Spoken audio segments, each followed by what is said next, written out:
बच्चों, आज हम किरण प्रकाशिकी एवं प्रकाशिकी यंत्र के अंतर्गत प्रिज्म में अपवर्तन के विषय में अध्ययन करेंगे। सर्वप्रथम प्रिज्म क्या है? प्रिज्म दो समतलों के बीच घिरा हुआ पारदर्शी समांग माध्यम है। ये दोनों तल किसी कोण पर झुके हुए होते हैं। इन दो तलों को हम प्रिज्म के अपवर्तक पृष्ठ कहते हैं तथा जिस कोण पर ये दोनों अपवर्तक पृष्ठ झुके हुए हैं उसे हम कहते हैं प्रिज्म कोण या अपवर्तक कोण।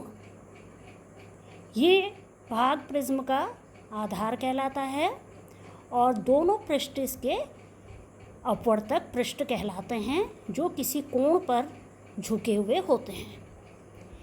यदि हम कोई ऐसा तल ले लें जो अपवर्तक पृष्ठ के अभिलंबवत है और उस तल से अगर इसको काटा जाए तो हमें यहाँ पर एक परिच्छेद प्राप्त होता है जिसे हम प्रिज्म का मुख्य परिच्छेद कहते हैं। इसे यहाँ हमने चित्र से ABC द्वारा प्रदर्शित किया है। इसे हम इस प्रिज्म का मुख्य परिच्छेद कहेंगे। अपवर्तन के अध्ययन के लिए हम इस मुख्य परिच्छेद के द्वारा आपको अपवर्तन समझाएंगे। पहला अपवर्तक पृष्ठ AB है, दूसरा अपवर्तक पृष्ठ AC है। इनके बीच में प्रिज्म कोण A बना हुआ है और BC यहाँ पर आधार कहलाएगा, प्रिज्म का आधार। पहले अपवर्तक पृष्ठ पर एक प्रकाश की किरण PQ Q बिंदु पर आपतित हो रही है। Q बिंदु पर अभिलंब खींचा गया है। आपतित किरण अभिलंब के साथ आपतन कोण I बना रही है। प्रिज्म के पदार्थ का अपवर्तनांक बाह्य अपवर्तनांक से अधिक है, अतः आपतित किरण अभिलंब की ओर को झुक जाती है और अभिलंब की ओर को झुकते हुए यह किरण QR दिशा में बढ़ते हुए दूसरे अपवर्तक पृष्ठ पर आपतित होती है। यहाँ पर कोण R पहला अपवर्तन कोण है। जब किरण QR दूसरे अपवर्तक पृष्ठ पर आपतित होती है तो R पर पुनः एक अभिलंब डालते हैं। यह किरण QR अभिलंब के संग आपतन कोण R' बनाती है। अब यह किरण सघन माध्यम से विरल माध्यम की ओर जाती है तो यह अभिलंब से दूर हट जाती है और अभिलंब से दूर हटते हुए ये RS दिशा में पुनः अपवर्तित हो जाती है और प्रिज्म के आधार की ओर को झुक जाती है, जिसे हम निर्गत किरण भी कहते हैं। इस प्रकार प्रिज्म में प्रकाश की किरण का दो अपवर्तक पृष्ठों में अपवर्तन होता है। अब हमें यहाँ पर देखना है विचलन कोण। यह आपतित किरण PQ है। अगर हम इसे इसी दिशा में आगे को बढ़ाते हैं तो यह किरण आगे को PQG दिशा में बढ़ रही है। दूसरी किरण हमारी निर्गत किरण है RS। इसे हम पीछे की ओर को बढ़ा रहे हैं। RS को पीछे की ओर को हम बढ़ाते गए तो यह आपतित किरण और निर्गत किरण एक दूसरे को D बिंदु पर प्रतिच्छेद कर रहे हैं।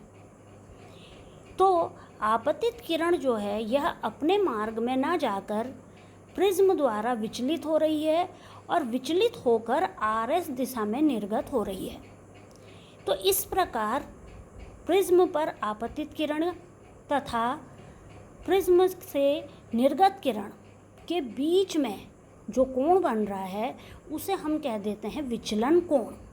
अर्थात आपतित किरण डेल्टा, हमने इसे प्रदर्शित किया है, डेल्टा विचलन कोण से प्रिज्म के आधार की ओर को निर्गत हो रही है। तो विचलन कोण हम कह सकते हैं कि प्रिज्म पर आपतित प्रकाश किरण तथा प्रिज्म से निर्गत किरण के बीच बनने वाले कोण को हम कहेंगे विचलन कोण, जिसे हमने यहाँ पर डेल्टा से प्रदर्शित किया है। अब दूसरा कोण हमारा आता है न्यूनतम विचलन कोण। न्यूनतम विचलन कोण के लिए हम क्या करते हैं कि हम आपतन कोण आई, जैसे हमने यहाँ पर प्रदर्शित किया हुआ है, इस आपतन कोण और विचलन कोण डेल्टा, इन दोनों के बीच में एक ग्राफ हम खींचेंगे। इस ग्राफ को आप देख रहे हैं कि यह ग्राफ एक वक्र के रूप में प्राप्त हो रहा है, और अगर हम इस ग्राफ का अध्ययन करते हैं तो प्रारंभिक बिंदु में हम देख रहे हैं कि आपतन कोण का मान कम है और उस समय विचलन कोण हमारा अधिकतम है। अब अगर हम आपतन कोण को बढ़ा रहे हैं तो विचलन कोण हमारा कम हो जा रहा है। अब अगर आपतन कोण को और ज़्यादा अगर हम बढ़ा रहे हैं तो विचलन कोण हमारा और भी कम होता जा रहा है, और इस आपतन कोण के लिए विचलन कोण हमारा यहाँ पर न्यूनतम हो गया है। इसके बाद हम आपतन कोण को फिर बढ़ाते जा रहे हैं। जब हमने आपतन कोण बढ़ाया तो ये हमारा विचलन कोण फिर बढ़ गया। आपतन कोण और बढ़ाया तो विचलन कोण और बढ़ गया। आपतन कोण और बढ़ाया तो विचलन कोण बढ़ गया। तो हम इस ग्राफ से देख रहे हैं कि प्रारंभ में आपतन कोण बढ़ रहा है तो विचलन कोण घट रहा है, और एक स्थिति ऐसी आ रही है कि यहाँ पर विचलन कोण का मान न्यूनतम हो गया है, और पुनः हम आपतन कोण बढ़ा रहे हैं तो विचलन कोण बढ़ता जा रहा है। तो यह न्यूनतम विचलन कोण कहलाता है। इसे हम प्रदर्शित करते हैं डेल्टा एम। तो यह न्यूनतम विचलन कोण की स्थिति में हम देखते हैं कि यदि हमारा विचलन कोण न्यूनतम है डेल्टा एम, इसे हम न्यूनतम विचलन कोण कहेंगे।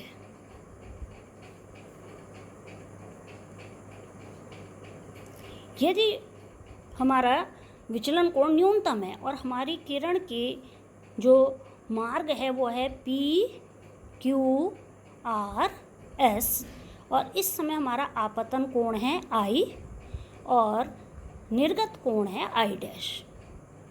तो इस समय हमारे जो न्यूनतम विचलन कोण है वो है डेल्टा एम।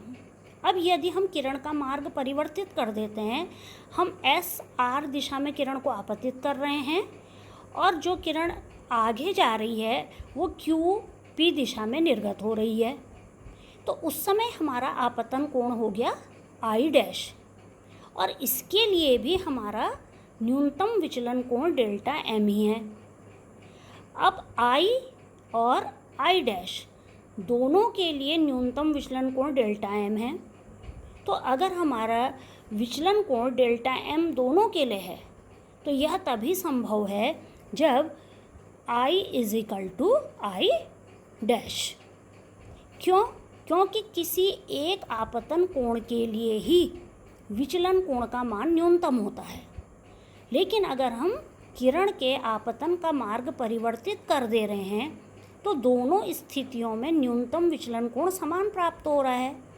यदि यह समान प्राप्त हो रहा है, इसका तात्पर्य है कि हमारे आपतन कोण I और आपतन कोण I डैश अवश्य आपस में बराबर होंगे।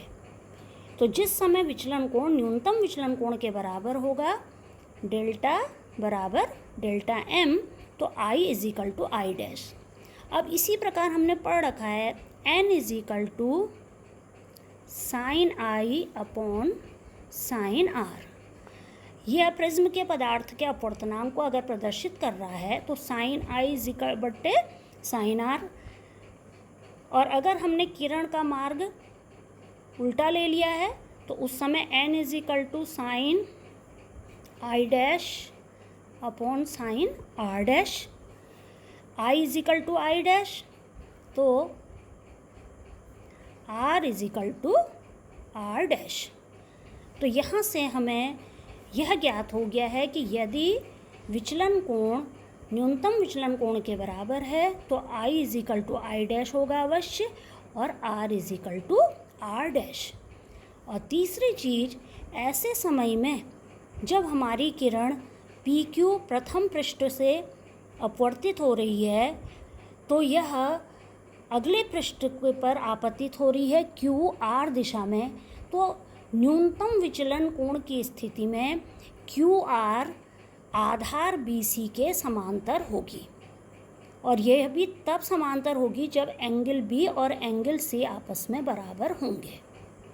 तो न्यूनतम विचलन कोण की स्थिति में तीन बातें हमें ध्यान में रखनी है, I is equal to I dash, R is equal to R dash तथा QR आधार BC के समांतर होगा। अब अगला सूत्र हम प्राप्त करते हैं प्रिज्म के पदार्थ का अपवर्तनांक।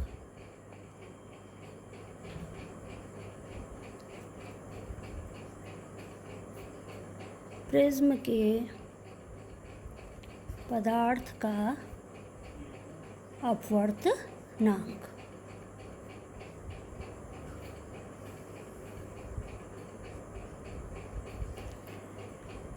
अब यहाँ पर हम चित्र से देखेंगे, इस चित्र से स्पष्ट है कि ये हमारा विचलन कोण डेल्टा है। अगर हम यहाँ पर कोण DQR को लेते हैं, ठीक है, तो यहाँ पर आप देखेंगे त्रिभुज DQR, और त्रिभुज DQR में अगर हम इस कोण को लेते हैं एंगल DQR, त्रिभुज DQR में एंगल DQR बराबर, यहाँ आप देख रहे हैं ये हमने अभिलंब खींचा हुआ है और ये हमारी आपतित किरण है, और इसी आपतित किरण को हमने धीरे धीरे आगे को बढ़ा रखा है। तो यहाँ इधर कोण ये और ये कोण दोनों आपस के बन रहे हैं शीर्षाभिमुख कोण। तो इस रेखा से इस रेखा तक पूरा ये कोण जो है ये आपका है कोण I के बराबर। और उसमें से अगर हम R को माइनस कर देते हैं तो शेष बचता है DQR। तो इसलिए DQR को हम लिख सकते हैं I minus R।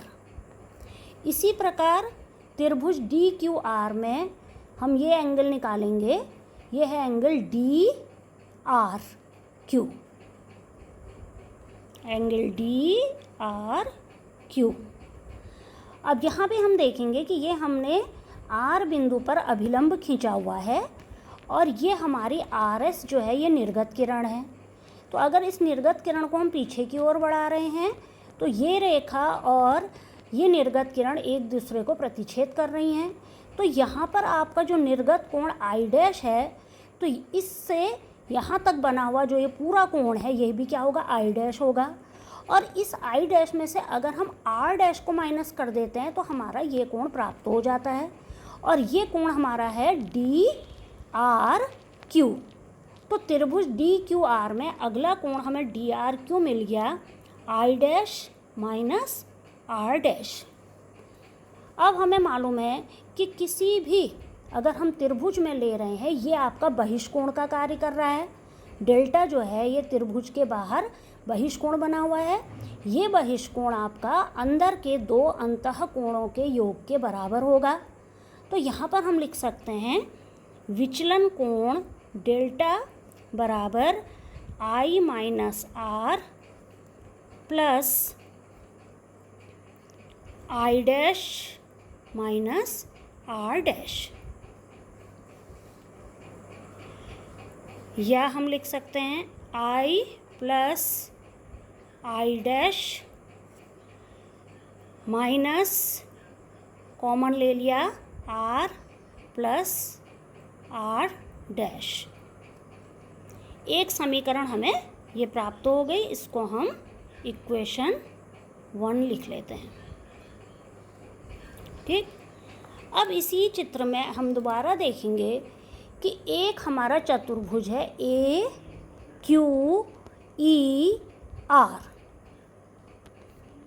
AQER E R. A Q E R में हम देखेंगे कि चारों कोणों का योग होगा 360 डिग्री। तो यहाँ पर हम देख रहे हैं जो ए क्यू और ई है, क्योंकि हमने यहाँ पर अभिलंब खींचा हुआ है इसलिए ए क्यू ई 90 डिग्री का होगा। इसी तरह से यह भी हमारा अभिलंब है तो ए आर ई ये भी 90 डिग्री का होगा। तो एंगल ए क्यू ई बराबर एंगल ए आर ई बराबर 90 डिग्री। अब एंगल बचे ए और ई। तो अगर हम चारों कोणों का योग करें तो angle A plus angle E plus angle A Q E plus angle A R E बराबर 360 डिग्री। 360 डिग्री। इसमें हमारे दो एंगल 90 डिग्री के हैं। तो angle A plus angle E plus 90 is equal to 360 degree. या angle A plus angle E is equal to 360 minus 180 degree. Angle A plus angle E is equal to 180 degree. ये हमें प्राप्त हो जाती है समीकरण 2। हम इसे दर्शा सकते हैं।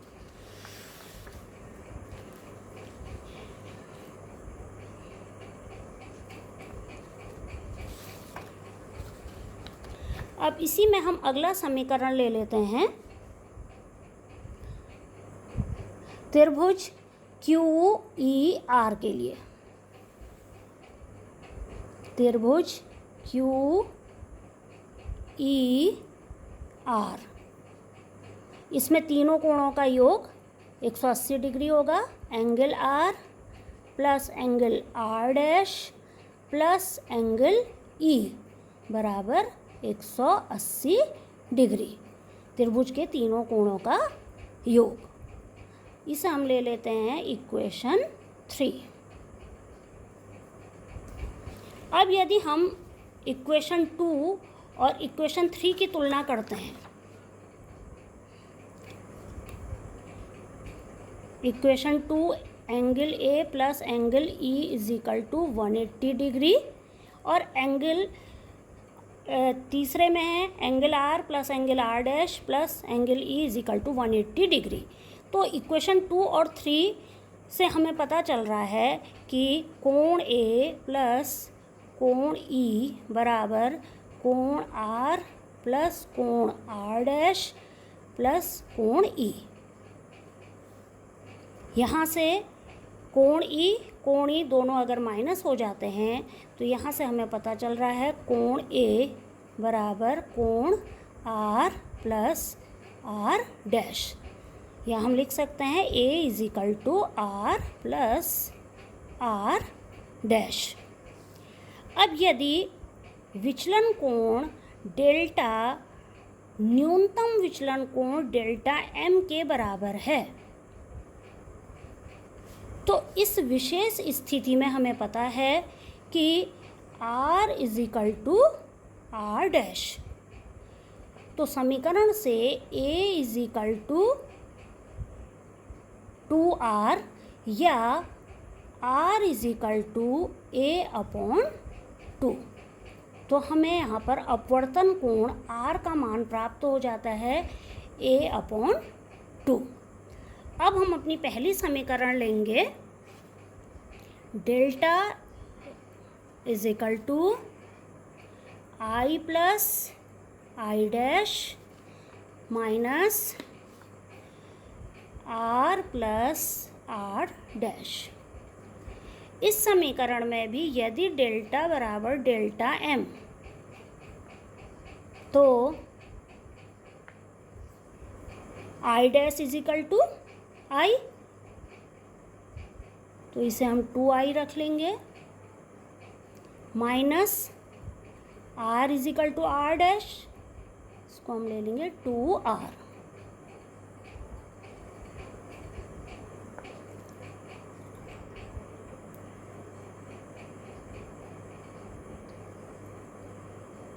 To I is equal to delta m plus 2r।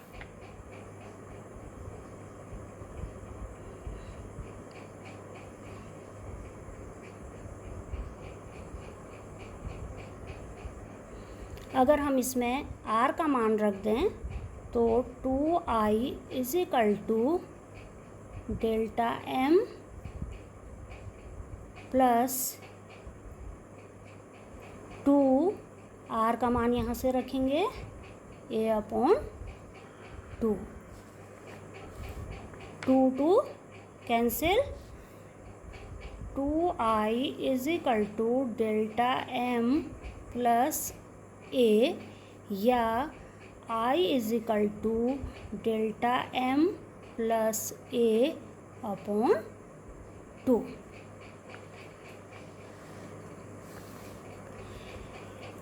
हमें दो सूत्र प्राप्त हो गए हैं, r is equal to a by 2 और i is equal to delta m plus a by 2। अब हम अपवर्तनांक के लिए सूत्र ले सकते हैं, n is equal to sine i upon sine r। i और r का मान रख लेंगे, साइन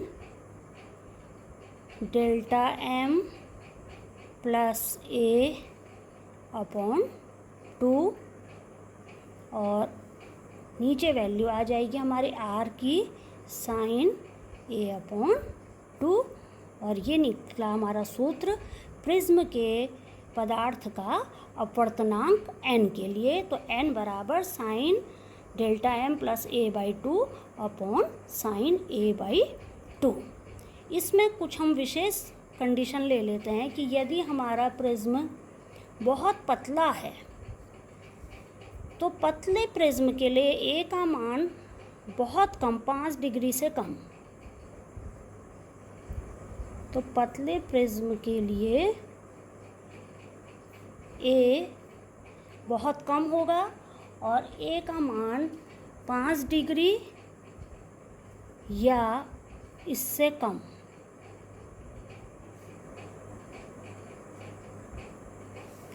तो इस समय हम लिख सकते हैं sine a plus delta m by 2 की जगह हम लिख सकते हैं a plus delta m by 2 और साइन a बाई 2 बराबर a बाई 2। n बराबर a प्लस डेल्टा m बट्टे 2 a बट्टे 2। n बराबर a plus delta m upon a या n a is equal to a plus delta m और delta m का अगर हम मान निकालते हैं तो delta m is equal to N A minus a को हमने कॉमन ले लिया n माइनस 1।